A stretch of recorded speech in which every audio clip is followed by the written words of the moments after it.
You've been lied to. From the moment you could understand words, they told you the same story.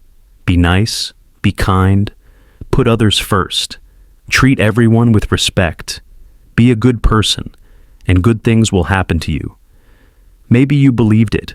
Maybe you became that guy. Always available, always understanding, always putting everyone else's needs before your own. You held doors open, you listened to everyone's problems, you were the shoulder to cry on. You were reliable, dependable, safe. And what did it get you? You watched men who treated people worse than you to get the promotion you deserved. You saw guys who were selfish, demanding, even cruel somehow, get the girl you've been in love with for years. You noticed that the people who seemed to care the least got the most attention, the most respect, the most success. And you wondered, what am I doing wrong? Here's the brutal truth nobody wants to tell you. Nice guys don't just finish last. Most of the time, they don't even get to start the race. Nietzsche understood something about human nature that will make you uncomfortable, something that challenges everything you've been taught about how to be a man, how to build relationships, how to succeed in life. He understood that niceness without strength isn't virtue. It's weakness wearing a moral costume. And the world, whether you like it or not, doesn't reward weakness. This video isn't about becoming a bad person. This is about understanding why good intentions without backbone always fail, why kindness without boundaries becomes exploitation, why being agreeable makes you forgettable. These 10 truths are going to hurt. They're going to challenge everything you believe about fairness, about how people should behave, about how the world should work. But if you can handle the discomfort, you'll finally understand why you've been losing, and more importantly, what you need to do to start winning. So, stay with me.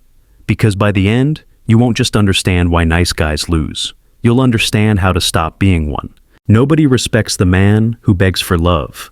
Let me paint you a picture. There's a woman you like. Maybe it's someone at work. Maybe it's a friend. Maybe it's someone you just met. So, what do?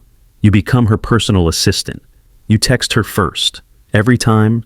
You plan all the dates. You remember every detail she mentions about her life. You're available whenever she needs you. If she says she likes a certain type of music, you suddenly love that music too. If she mentions she's stressed, you drop everything to help. You agree with everything she says. When she complains about her ex, you nod sympathetically. When she talks about her dreams, you support them unconditionally, even if they seem unrealistic. You become whatever you think she wants you to be. You think this shows how much you care.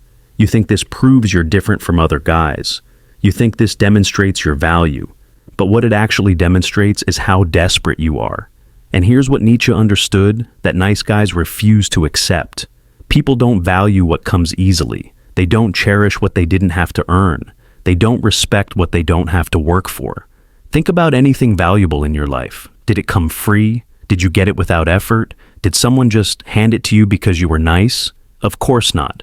You value your car because you had to work to afford it. You value your skills because you had to practice to develop them. You value your achievements because you had to struggle to reach them. But somehow, you think people should value your attention, your time, your affection, just because you're willing to give it freely. When you make yourself completely available, you become completely forgettable. When you agree with everything, your opinion becomes worthless. When you never challenge anyone, you become background noise. Do you respect the person who always says yes to you?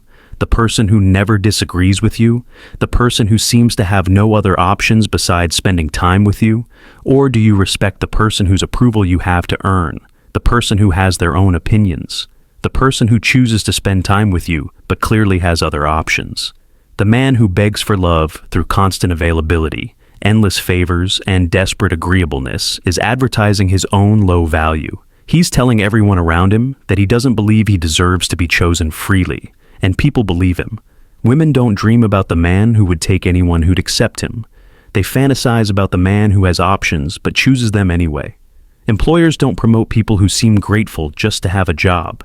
They promote people who bring unique value that would be missed if they left. Friends don't value someone who has nowhere else to go. They value someone who chooses their friendship over other opportunities. Begging for love doesn't create love. It creates pity. And pity is the opposite of respect, attraction, and genuine connection. The man who knows his worth doesn't beg. He offers value, he sets standards, and he walks away if those standards aren't met. Not because he's cruel, but because he understands that self-respect is the foundation of all other respect. Being too kind makes you forgettable. Quick question. Think about the most memorable people in your life, the teachers who changed how you think, the friends who influenced your character, the conversations that stayed with you for years. Were they memorable because they agreed with everything you said? Because they made you comfortable? Because they never challenged you? Or were they memorable because they said something that surprised you?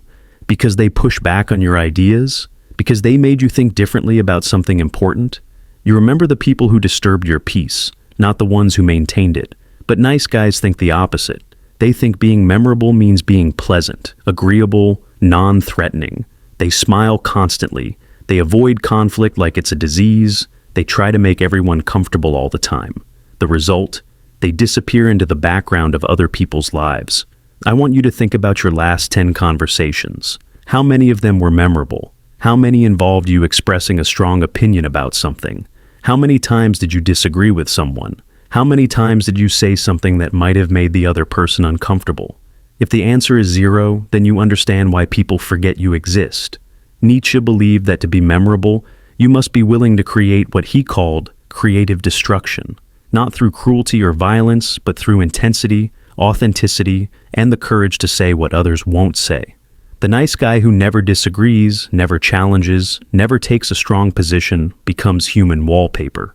He's pleasant background noise in other people's lives, safe, predictable, boring. Think about it from a woman's perspective. She can have a conversation with you where you nod along with everything she says, validate all her feelings, and tell her exactly what she wants to hear. Then she can have a conversation with another man who challenges her ideas, expresses different opinions, and makes her defend her positions. Which conversation is she going to remember? Which man is she going to think about later? Which interaction is going to create emotional intensity? It's not the safe, agreeable conversation with the nice guy. It's the challenging, unpredictable conversation with the man who has his own mind. Women don't fantasize about the man who always agrees with them. They dream about the man who has his own opinions, his own passions, his own direction in life. The man who would choose his principles over her approval if it came to that. Employers don't remember the person who sits quietly in meetings, never speaks up, never challenges ideas, never takes risks. They remember the person who brings something unique to the table, even if it sometimes makes people uncomfortable. But here's what nice guys don't understand. Being challenging doesn't mean being an ass. It doesn't mean being contrarian just to be difficult. It doesn't mean attacking people or being cruel. It means having genuine convictions that you're willing to express. It means caring more about truth than comfort. It means being willing to create temporary discomfort to generate long-term growth. Being too kind isn't just ineffective. It's actually selfish.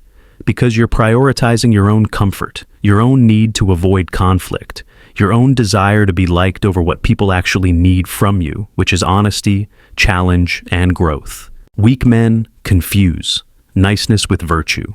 Here's the lie. Nice guys tell themselves every single day, I'm a good person because I'm nice to everyone. But let me ask you something. Is the person who never stands up to bullies because they don't want conflict a good person? Is the person who watches their friend make terrible decisions but says nothing because they don't want to upset them a good person? Is the person who agrees with everything, challenges nothing, and stands for nothing really virtuous? Or are they just weak? Niceness is not goodness. Niceness is often weakness wearing a moral costume. Real virtue requires strength. It requires the ability to do what's right even when it's difficult, uncomfortable, or unpopular. It requires standing up for your values even when it costs you something. The nice guy avoids difficult conversations. He lets problems fester rather than addressing them. He enables bad behavior because confronting it would be awkward. He stays silent when someone is being mistreated because speaking up would make him uncomfortable. And then he calls this virtue. But this isn't moral behavior. This is cowardice disguised as kindness. Nietzsche saw this pattern everywhere. People who claimed to be moral were often just people who were afraid of conflict. They weren't choosing kindness. They were avoiding confrontation. Think about the most genuinely good people you know. Are they always nice? Do they always avoid conflict? Do they never make anyone uncomfortable? Or do they sometimes have difficult conversations because they care about the outcome? Do they sometimes stand up to people because someone needs to? Do they sometimes say hard truths because comfortable lies aren't helping anyone? Real virtue sometimes looks mean to people who prefer comfortable lies to difficult truths. Real goodness sometimes requires you to disappoint people who want you to enable their weakness or bad behavior. Let me give you an example. Your friend is in a relationship with someone who treats them badly. They come to you complaining about this person constantly, but they never do anything to change the situation. The nice guy response is to listen sympathetically, validate their feelings, and never suggest that maybe they're part of the problem, because that would be uncomfortable. That might upset them. That might cause conflict. But is that actually helping your friend? Is enabling their victim mentality really kind? Is allowing them to stay stuck in a bad situation really virtuous? The truly good person might say something like, "I care about you, which is why I need to tell you something difficult. You've been complaining about this for months, but you haven't done anything to change it. Maybe it's time to either address the problems directly or leave the relationship." That's not nice. That's uncomfortable. That might make your friend angry at you temporarily, but it's actually good. It's actually helpful. It's actually virtuous. The man who confuses niceness with virtue becomes an accomplice to every problem he refuses to address. He thinks he's being kind, but he's actually being selfish, prioritizing his own comfort over what's actually helpful for others. If you can't say no, you're already owned. Your boss asks you to work late on Friday night. Again, you have plans, but you say yes anyway because you don't want to seem difficult. Your friend asks you to help them move for the third time this year. You're exhausted and you barely see this person, except when they need something, but you say yes because you don't want to seem selfish. Someone asks you to volunteer for something you have no interest in. You don't have the time, you don't care about the cause, but you say yes because saying no feels mean. Does any of this sound familiar? Here's what you need to understand. Your yes means absolutely nothing if you can't say no. When you agree to everything, you're not being generous. You're not being helpful. You're not being a good person. You're advertising that you have no boundaries, no priorities, and no self-respect. The person who says yes to everything says yes to nothing. Because if you'll do anything, then nothing you do has any special meaning or value. Think about it this way. If someone asks you for a favor and you say yes, but they know you say yes to everyone about everything, how much does your agreement really mean? But if someone asks you for a favor and they know you're selective about your commitments, if they know you sometimes say no, then your yes actually means something. It means you've chosen to prioritize them and their request. When you can't say no, several things happen, all of them bad.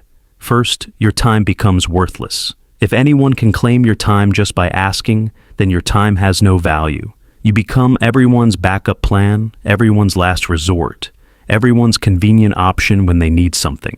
Second, your relationships become transactional. People start to see you as a resource rather than a person. They don't spend time with you because they enjoy your company.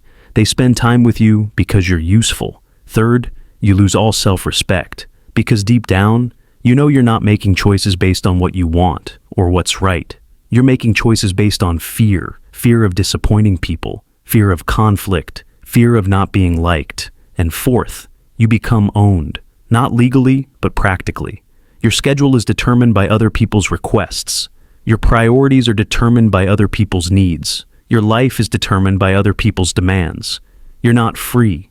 You're a slave to everyone else's agenda. Nietzsche understood that the ability to refuse is what makes acceptance meaningful. The person who can't say no to anything can't truly say yes to anything either. Think about the people you respect most in your life. Can they say no to you? Can they disappoint you when necessary?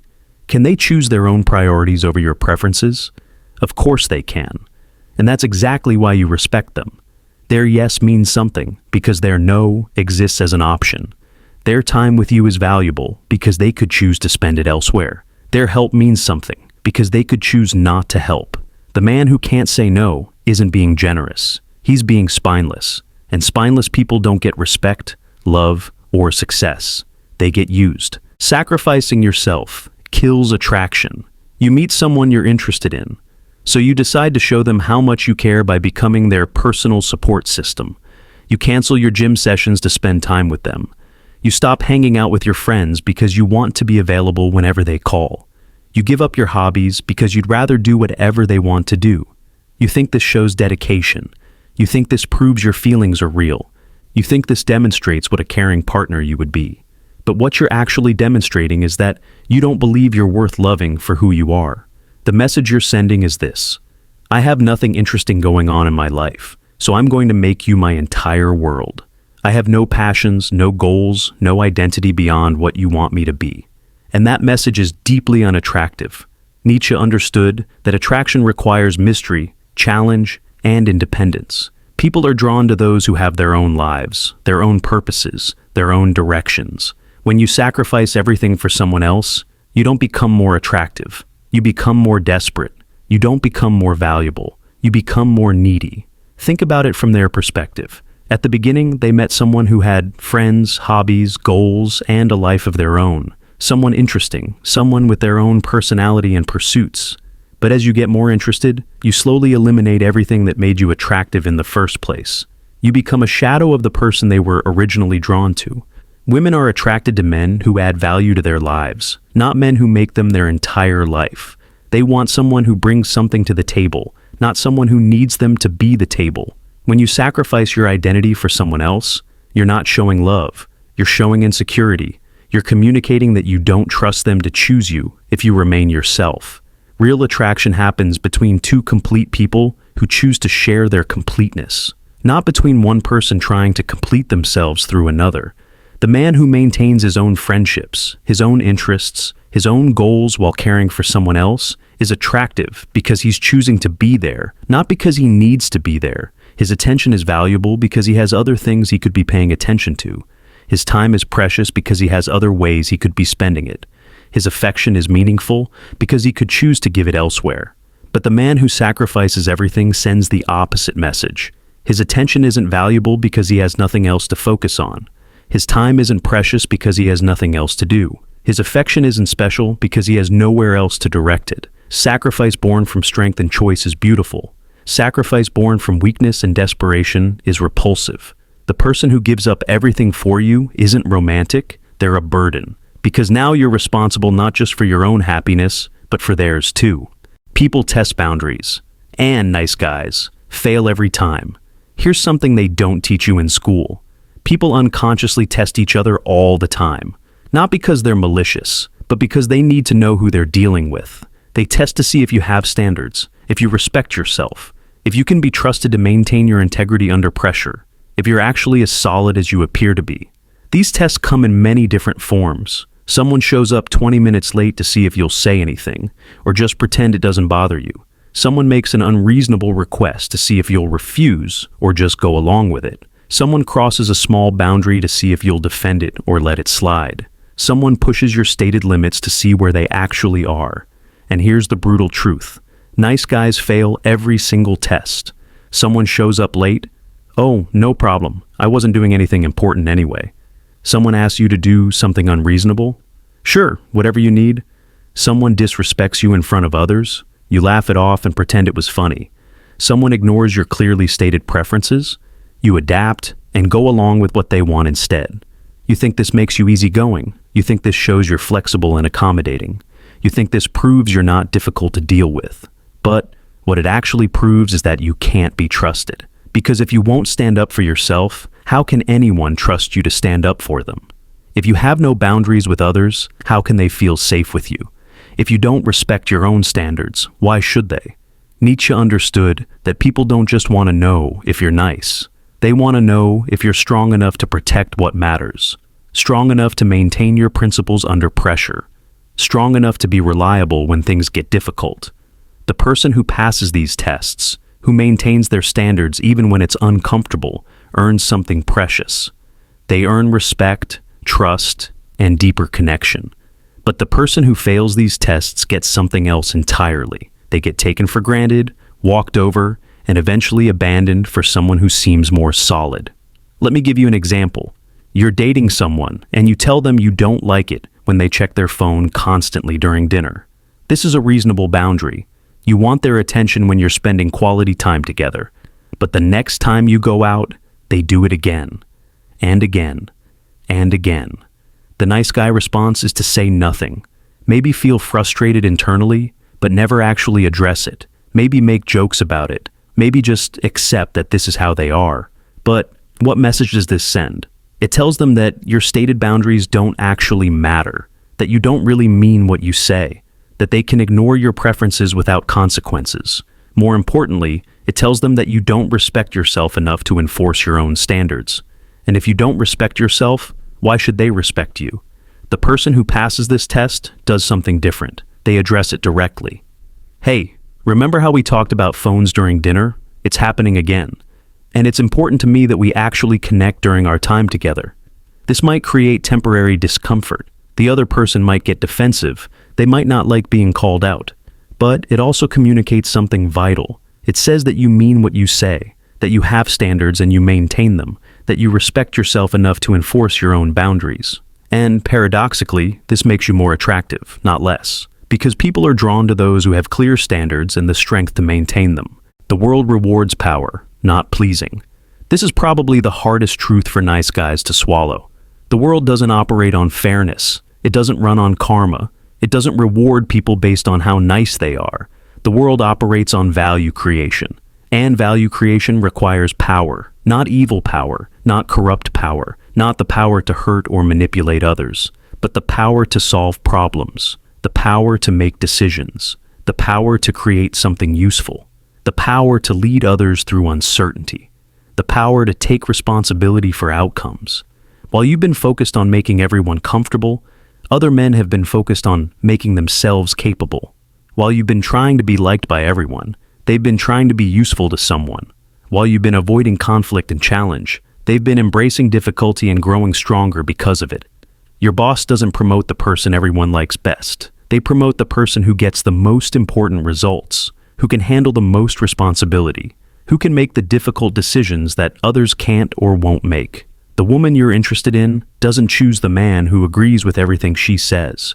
She chooses the man who brings the most value to her life, who challenges her to grow, who has the strength to be a true partner rather than just a supporter. Your friends don't respect you most when you're being agreeable. They respect you most when you're being capable, when you can solve problems they can't solve, when you can handle situations they can't handle. This doesn't mean being cruel or selfish. It doesn't mean stepping on others to get ahead. It doesn't mean manipulating or using people. It means developing real competence, real strength, real value. It means becoming someone who can create solutions instead of just sympathizing with problems, someone who can lead instead of just following, someone who can build instead of just consuming. Nietzsche saw that societies advance through the efforts of strong individuals who are willing to take risks, make hard choices, and bear the weight of responsibility. Not through the efforts of people whose primary goal is making everyone comfortable. The world needs people who can do difficult things, who can make unpopular decisions when they're necessary, who can create order out of chaos and meaning out of confusion. These people aren't necessarily the nicest people, but they're the most valuable people, and value is what gets rewarded. Stop trying to be the person everyone likes. Start trying to be the person everyone needs. Nice guys don't finish last. They don't even start. Here's the final brutal truth that explains everything else. Nice guys don't lose because they're competing and coming in last place.